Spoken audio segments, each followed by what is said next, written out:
Well, welcome to the Real Life Gamer's first buried treasure review. These reviews will be entirely unscripted, so forgive the little blurbs, but I hope to bring a little bit more fun to this. These will be done in addition to my normal reviews. These will be done maybe once or twice a month. So hope you guys like them. Leave me some positive feedback. Tell me what you didn't like. So as you can see, I picked up playing Batman Begins, which was probably my favorite Batman game till Arkham Asylum. Again, after a while. And as you can see, my skills suck pretty bad. I was forgetting where to go, and that you can't fight people with guns, much like in Arkham Asylum. In fact, Arkham Asylum owes a lot to Batman Begins, the game which was made available for the Xbox, PlayStation 2, and GameCube. I would say the Wii is your best bet for playing this game because of backwards compatibility, the PS2 being your second best guess because, you know, it's the PS2, or the PS3 if you have a backwards compatibility one. Here's where I'm finally getting the hang of the game. Now, if you have an Xbox One, it's also a great console to play the game on.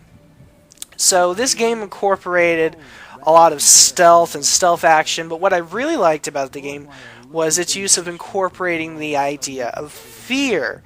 Fear was a really cool idea, and it's very much a part of the Batman mythos. And I'm really glad and excited that it was included in this game. And you just notice I did a very short cape glide, and the cape mechanics and everything looked pretty good. Speaking of looking good, this game was made back in 2004. And if you look at the graphics, it actually looks pretty good. Aside from some opening door animations and just some secondary things that you don't really notice all that much, the game looks almost as good as games that come out right now, especially the character animations, especially when you're dealing with characters like Batman. While the game really captured the tone of Batman Begins, the movie, and it really did capture the feel of the Nolan universe, at least as it was during Begins, it also still kind of feels like the comic books and almost a little bit like the animated series, which I really enjoyed. And of course, this game has a lot of stealth action and, more importantly, a lot of stealth takedowns, which we are fixing to see. This game had some pretty brutal takedowns for a teen-rated game. You can check this out. Kapow! That was a really cool, brutal takedown. Right now I'm getting some health. This game also borrowed a lot of its gameplay elements from Splinter Cell Chaos Theory, another really great game. It was either Chaos Theory or Pandora Tomorrow, but it really owed a lot to those games. And as you can see here, I'm crouching and staking because I do remember what came next. Basically, you could fight people without guns, as I said before. If they got a gun, you're kind of screwed. You're either going to have to scare them into dropping them, which you'll see later, or silently take down the gun member. And then we're going to show you how cool and intuitive the combat system was. It worked using a few buttons, mainly the square, triangle, and circle button, respectively, for the PlayStation 2. And as you can see, the square does lighter attacks while the triangle does some really heavy attacks. When you've weakened your enemy, you can do a finisher attack or a couple of others. One of my favorite moves is to lock onto your enemy, jump over them, and do a vault attack, which you'll be seeing here shortly. Right now, I'm trying to do a counter attack just to demonstrate the counters and to sort of show where they got some of that stuff for Arkham Asylum. I'm going to pull off a counter here very soon, I think right here, yes. And what I loved about this was all the animations for combat just looked really good, even if they did get somewhat repetitive afterwards.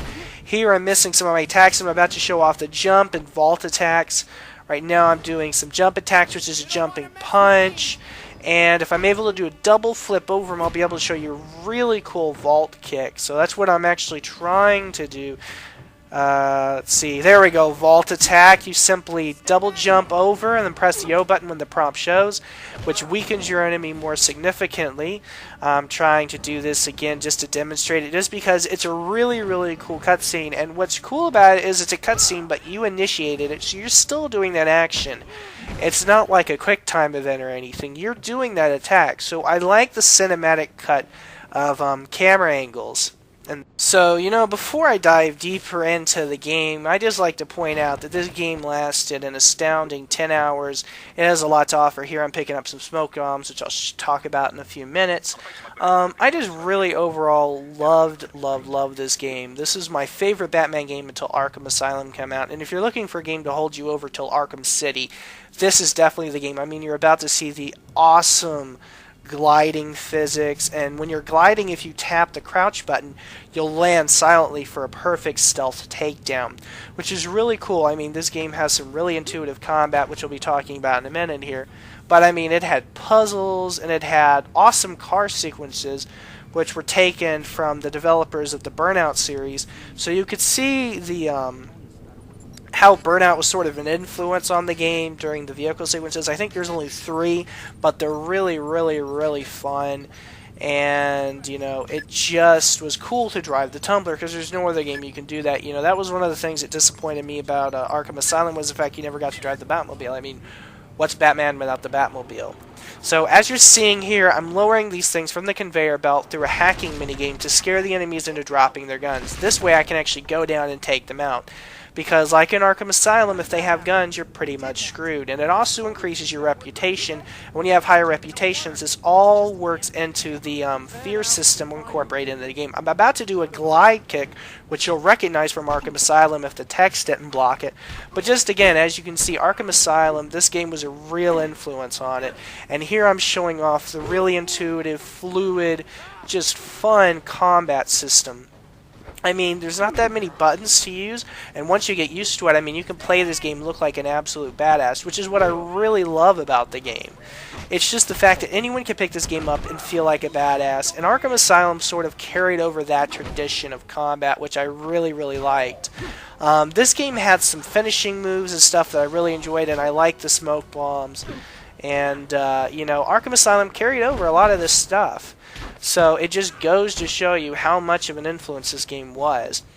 And, my favorite parts about the combat, sometimes where you could get the drop on enemies from above and, sometimes drop down, punch them out. And I love how it would go into a little animation. I mean, they use these great cinematic camera angles, which really helps the combat a lot. And I love that if you're down, you has the O button and you do this ground attack. And again, that was a vault kick, which looks really cool. And then you've got finishing moves. And I mean, the animations are recycled, but at the end of the day, it's still an awesome and really fun game. And it was just such a buried treasure. I mean, people didn't pick it up because of the stigma of being a licensed movie-based game. I mean, this game came out a week before the movie. And in my mind, as far as movie-based licensed games go, this has to be one of the absolute best, if not the best. It's just a fun thrill ride, and if you're a Batman fan, you really owe it to yourself to play this game. Thanks for watching.